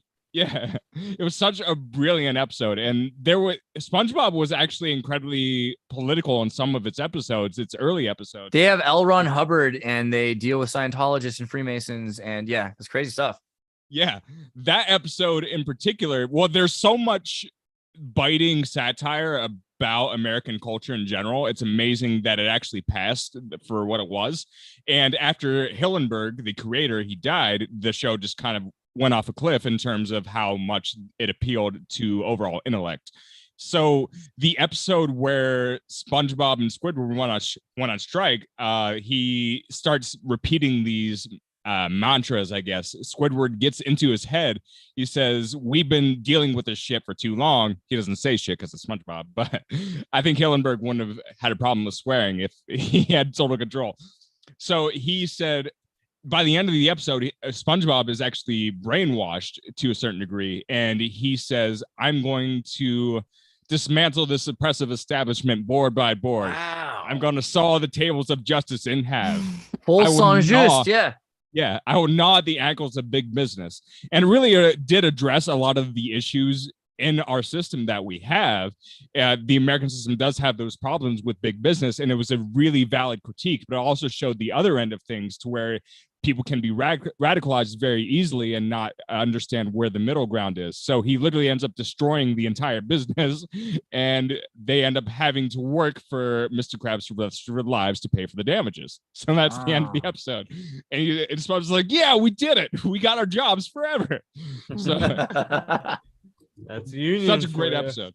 But Dude. I don't think we have that anymore. I don't think we have great, really thought out children's cartoons anymore. That's maybe I could be biased, but I'm Pendleton Ward tried, but they took it away from him as well with exactly. They're taking it away. Adventure Time. I mean, kids play Make Believe. Like, do you guys remember any Make Believe games? We used to play Cops and Robbers a lot. One time, I think it was like grade one-ish. I think we're 7, 8. I like to make believe that everything's okay. We played War. Okay, this got serious. And the thing was, on the playground, you just like ran chaos. So it's like you would just be by yourself and like running anywhere, and everyone was running everywhere. But this space was so big that there were so many other kids in other grades. Not everyone was playing, so it's like it was just chaos. Like you don't know who's going to come out of where. And then this is really profound. I remember so there was this area that had like a boat, and it was like a water park normally, but it was never on for us kids at school. And then this Italian kid, like he ran across at me and I ran across at him. We were running across the, I guess, ocean together. And we were coming at each other and and then he sucker punched me in the stomach. Oh my God. Yeah. And I was like, oh, and then basically it meant like I died, in war. And then basically the rest of the day, like the rest of the break was like me wandering around listlessly, like in the ocean thing, like a ghost, like I'm dead. I can't play anymore. Full Ram Dass ego death. Yeah. And then this kid looked at me like after he did it, he was like, shit, is she going to cry? Like, oops. Cause he had probably just reacted, because I was like, oh, and he just like did an actual like Gestalt process. Yeah. And then he had to like accept like he's alive and he won, so we both kind of had this moment of like, like, what does this mean? It was really profound. I hope kids still play Make Believe. Yeah.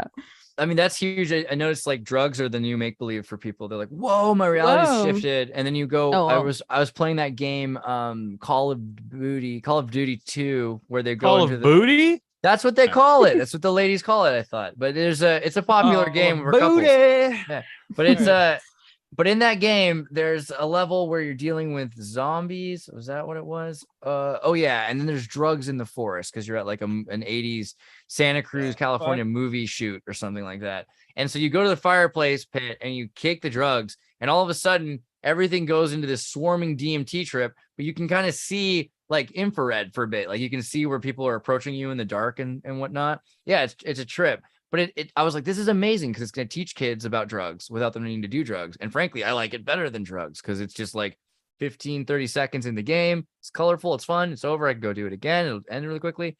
I mean, that is, I don't know. Yeah. That's my thought on imagination because I think we've replaced it with chemicals and things. Booty. All right.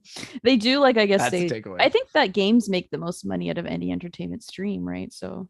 And Yeah, one's like, who's writing theory? Like, is there like people writing theory on games? Like, Yeah, there are people Ana- for sure. like People okay, writing theory analyzing on it. everything. Game Right? theory, Writing theory on theory, dog. You need Game the theory theory is huge. to Jordan get there and be Peterson- like, Jordan Peterson wrote a big thing on game theory, also talking Whoa. about Catan. And a lot of friends I know who make video games, they'll tell me to start the game, they build a board game version of the video game. So like Red Dead Redemption, Nice. Grand Theft Auto, there's a physical board game that was created in order to map out their plans for how the game was going to work. And so they end up playing that like Dungeons and Dragons, and the story comes out.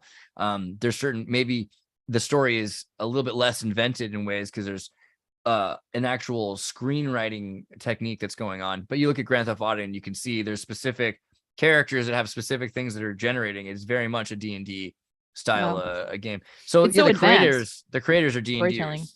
It's like advanced storytelling. It's like 3-dimensional worlds. Like, Yeah, I mean, they can't censor it as much as they want to, except for by taking it and Yeah. making it super expensive. We had a friend talking about this right. a while ago. Yeah, I haven't played since NES and like Super No. Nintendo. I mean, like, so to make a video game in Canada in 1982 would have cost you about $2,000 or less in Canadian money. And like today, it's like $100 million to make a game. I have several friends with Canadian video game companies that the first major investment was literally just for lawyers because of all these random guys who are going to sue you. Not because they have anything on you, but just because they can. They see you have $1 million, and in a court, you're going to spend a lot of money. So you expect to settle. So you have like 10 people that are like, oh yeah, we have this, patent on the idea of using a controller with a video game. It's like, no, you don't. What are you talking about? And then they'll force that. So it's so impossibly expensive to make a game or a movie. And simultaneously, that's a really great way. I mean, now we have marijuana. I think Canada does this too. They don't need to launder money through movies and video games the way they used to, because you can just own a marijuana boutique or something, or, however you're going to get your money. Movies, though, $10 popcorn, really great way to launder money.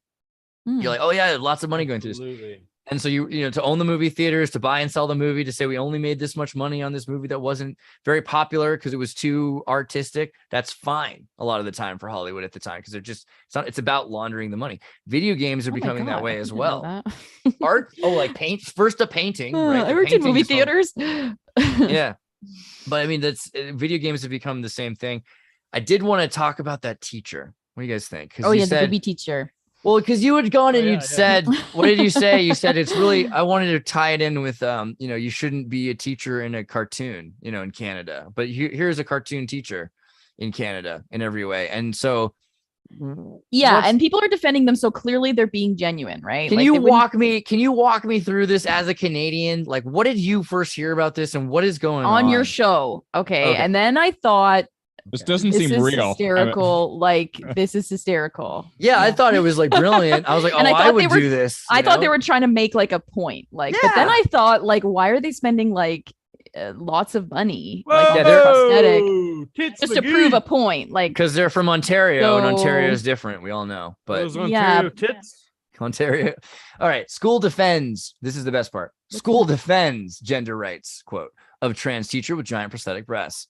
Canadian Teacher School Board is, quote, standing behind a trans teacher who sparked protests after turning up to class with, quote, clownish giant prosthetic breasts.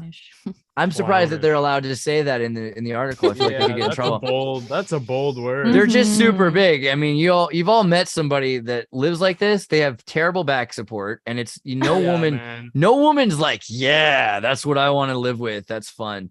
It's like when you're holding a water balloon and you're like, oh, it's gonna break. Yeah.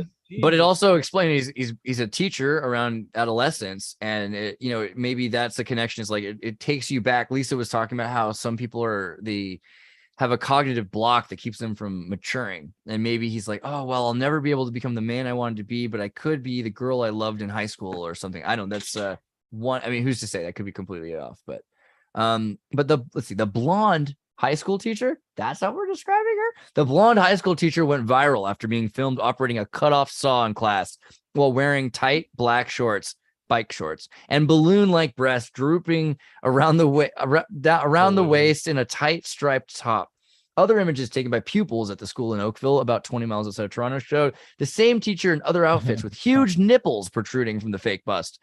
The Halton District School Board confirmed that the person getting significant attention online was an Oakville High School teacher, Right. but it refused to identify the educator while warning that the wrong person had been named in online reports.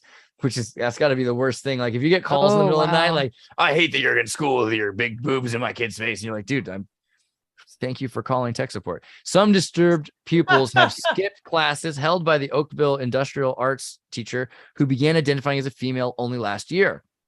So this is a new development, which is probably what I guess if the kids have the freedom to change classes if it makes them Laura Croft uncomfortable. over here. Yeah. Well, think of it the other way. What if like some woman just like put a giant fucking dildo in her spandex pants and just like started walking around? I think that would be allowed though, right? Like I used to have one of those steam rollers, which is like the 10-inch pipes, you know.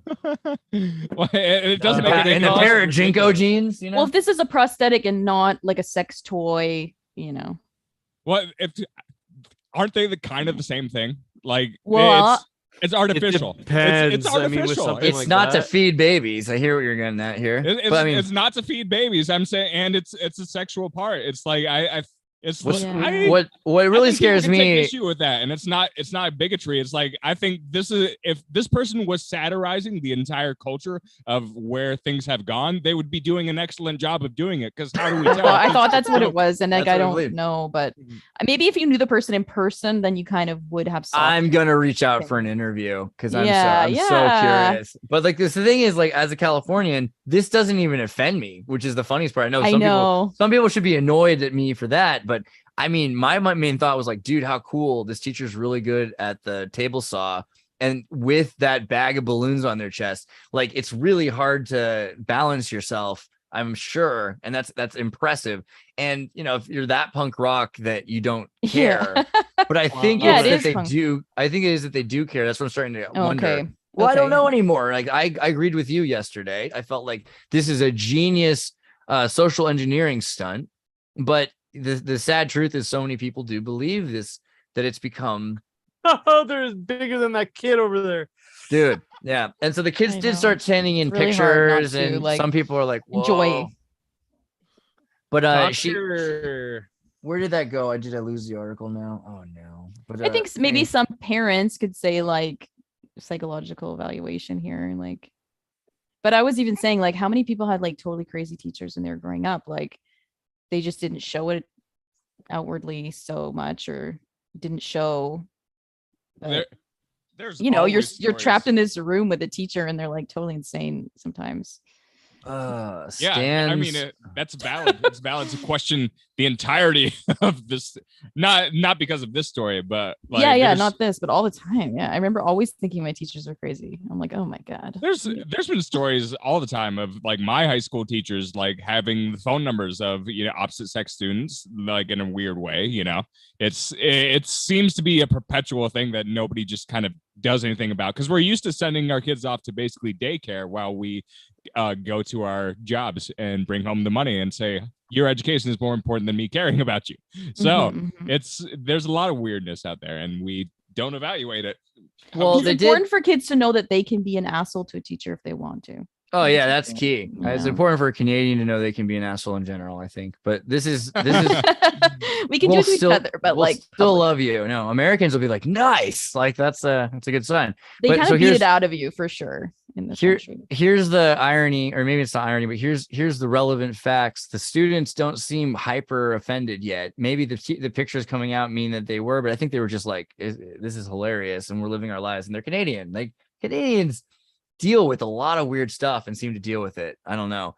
But the board was creating a safety plan for the teacher to make sure she is protected and can continue to leading the class amid the protests. I don't know. There have been phone calls made to the school that haven't been the most pleasant in nature. Shuttle told Toronto. Protecting gender rights is the stance that the teachers, of course, it's Canada. They have to support gender rights. And so this is going to some level, at some point, it's going to go too far. It's going to be too much. And the entire thing will collapse. Not the breast, I mean the argument. But this teacher who teaches shop is an extremely effective teacher, she insisted. All the kids, well, I believe that. I think I've known like transgendered electrical engineers and things. I mean, there's no reason they can't be. It's not like that's not the part of the brain. But all right, all the kids really love being in the class, the board chair said while conceding. There have been some disconnect between pupils, because pupils recorded the teacher in class. So some of the kids admittedly are not super down, but then they're not liking to admit that. They're saying all of the kids really love being in the class. So I don't know. What do you guys think about? I always had this question. Would it be seen as offensive if someone were transracial? Like I don't feel like a white guy. I feel like I was a white guy that was meant to be a black guy. You know, I think a lot of people would be offended by that. You know, like how do we consider women a minority, and how much is that? Well, I think we've talked about this too, Andreas, is like how much is that almost a wholly like awesome type of thing that shouldn't just be exchanged by arbitrary and opinionated means. Like I can't just go out and call myself a black person because for obvious reasons. And why is it obvious in that case? The only white people that can call themselves black persons are black nobility, right? That's the only one. I don't know. I feel like there is a huge difference there, and it's inexplicable into why we have the standard for one and not the other. I mean, it is explicable, but we have to jump through so many hoops to actually explain it. That's a really good point. I think that, you know, this is how case law works, right? You say in one example it was true, so it should be true in the other example. Well, the problem here, well, she was getting money and like grants, and that's pretty terrible. But let's go even further. I mean, so she's saying she feels like this group she's surrounded in that she sympathizes with, right? Which is different than saying you've gone through the exploitation of the class that you want to be a part of. So class is not necessarily something you can kind of make your way into a class, but not always. A lot of it is like you're a woman's a class. I mean, there's things that the class changes, but there's an oppressive level. There's a didactic level. There are things about it which are that they're associated with other people's representation and presentation of yourself. So it is a class, it's a social perspective. And for her to say, you know, I get what it's like to be black, is to say, I have experienced your suffering. I am a member of your suffering. I'm a member of what you've been through. And anything that you've been through, I've been through. And that's not true. She might sympathize. She might feel bad for them. She might think they're cool. These are all very different reasons. These are nothing to do with actually experiencing what they go through. And the same can be said for the transsexual experience, because I would say women, again, as a class have been, they're a class. And so this guy who's thinking he's a woman, right? This is not respectful to the exploitation of women in history by any respect. Now, I'm not saying that's the only thing that's ever happened to women, but this is not a celebration of femininity. This is a celebration of the worst aspects of feminine exploitation. You know, possibly, like, how do we know though if we don't ask? And how do we know if we don't ask nicely? What do you mean? What do you mean? How do we know what's going on that end of this spectrum? Do you wear a bunch of like clown makeup ever on a date? I don't look ever? Great. No. Like, would you ever? No. So I'm saying it's not femininity, right? But men, like homosexual men in the 1600s, invented makeup, right? Well, true. But this is the thing. Men invented makeup. Homosexuals for men made makeup for men. Powdered wigs, powdered faces, powdered etc. Women started wearing grandpa's sweatshirt, started being hipster, started wearing makeup to be like their dad. All right. It made its way into feminine culture, but it's not a feminine experience. Unfortunately, America's just not a collectivist place. It's an individual's land. So what is individuation? What is individualation? What is individualness? You know, it's that goes forever and ever. So it's like, to define that, it's going to take a while, you know. I just listened to a podcast about, I believe it was Schmidt. Was that the one? His whole critique was the entirety of liberalism in the West.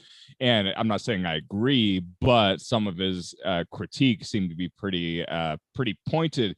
And it just said I think he would say that our struggle to have a sense of identity is just evidence of how lost we are in general. Yeah, maybe they'll heal that, and maybe people chill out on like the level of prosthetic they're wearing, you know. But still exactly, express like, themselves. I don't see Why- that coming. I see corporations making it possible for you to be more yourself as the Right. road we're going on. And so But then, eventually like, you how won't be able to Cyberpunk- be. Yeah, exactly. You won't be able to be a man or a woman unless you have the corporate additions that like the new definition of a man, the new definition of a woman are going to come with the product that you make it with. Jordan, I know Yeah. you have to leave. Do you have any final Oh. thoughts on this before I start sharing your links? Sorry. Speaking of class, Mr. Xirtus, I got to bump out of class a few minutes early this week. So Oh, that's cool. though. I don't have any finishing points. This has been a great discussion. Melissa, it was great to meet you. Likewise. Sorry, is it Kurt? Yes, Kurt. Nice to Awesome. meet you. Kurt, is Well, nice to meet see you you again. But yeah, check out Divulgence podcast. Please subscribe on YouTube.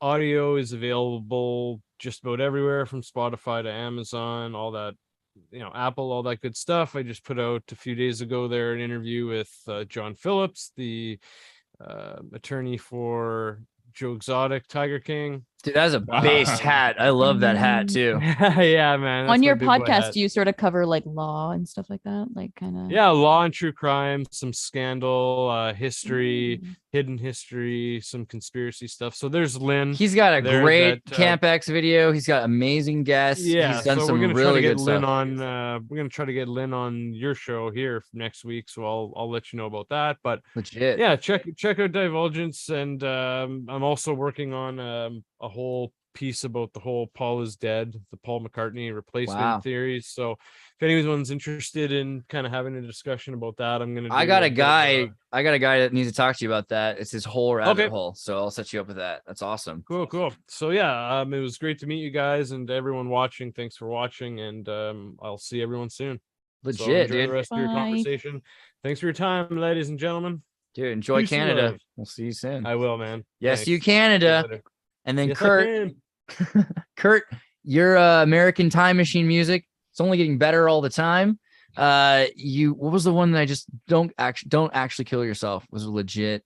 There was was this the new one? This is the latest release, Anti-Demon, right? So I'm actually completely overwhelmed. And Atlantis, Peter Pan, those are the three that I liked so far the most. ILU, I mean, they're all great though. They're all great. Guys, get his album, start listening to his music. And yeah, I mean, dude, stoked on you.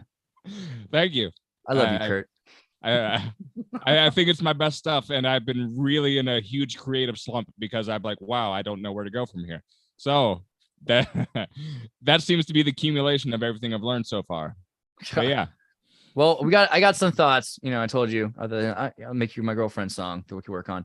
Melissa, Mm. do you have a website, a link? No. Do you have like a I don't do anything but work and watch your show and guys? Go to the some art Discord. a little bit, but You can connect with Melissa in the Discord for the Tartary Nova, and that way we can. I'll have to connect more. join that too because I'm actually not in that either. Don't say that. No, everybody join the Discord. That's the good stuff. And I'm then in the chat on the Yeah. video on the episodes. Like Yeah, I'm it's true. always yapping. Melissa, that's her name. So you can find her there. And then Yeah. hopefully you'll be back. We can talk more about Canada in the future. I also want to talk more about Croatian history and Slavic history. That's fun. I know your brother's an expert. We'll do some of that too. So that'd be great. Really fun. Dude, thanks a lot, guys. Hey, Kurt, do you want to play your guitar? Is that feasibility or are you? Oh, I'm trying to adjust here. I don't know if you Oh. can hear me. Can you hear me? I can't hear the guitar yet. Oh, yes. There it is. There it is.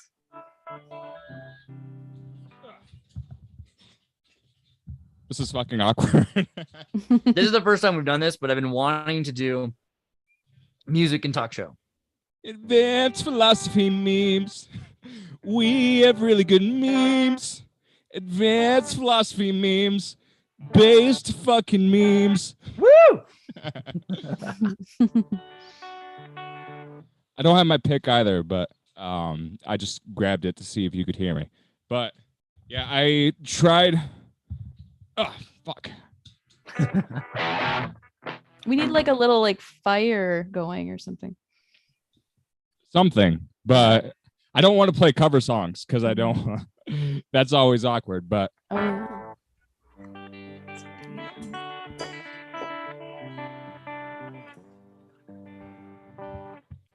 yeah, I would definitely have to plan in order to get more comfortable. That's fair. I mean, at 'Cause least this is my set it up. armchair. Yeah. Well, But, I mean, yeah. Direct in.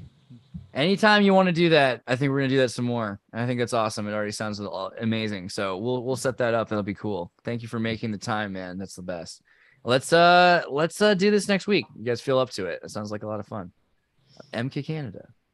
Canada is a country. Waves of people came to this country, were welcomed by the folks who have lived here for millennia, the First Nation.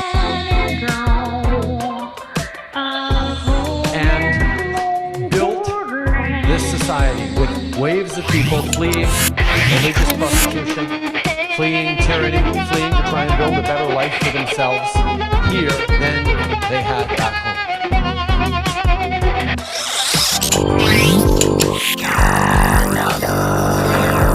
Whether it's folks fleeing from world wars or fleeing from civil wars,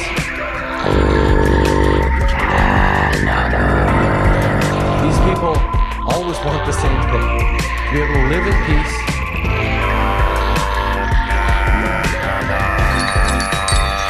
to raise their families, to create a better future for themselves and their communities. And that is what generations created, this extraordinary diverse society we have. Now, Canada remains one of the only countries in the world where citizens are, by and large, positively inclined. And one of the reasons we are that way is because Canadians have confidence in our mission.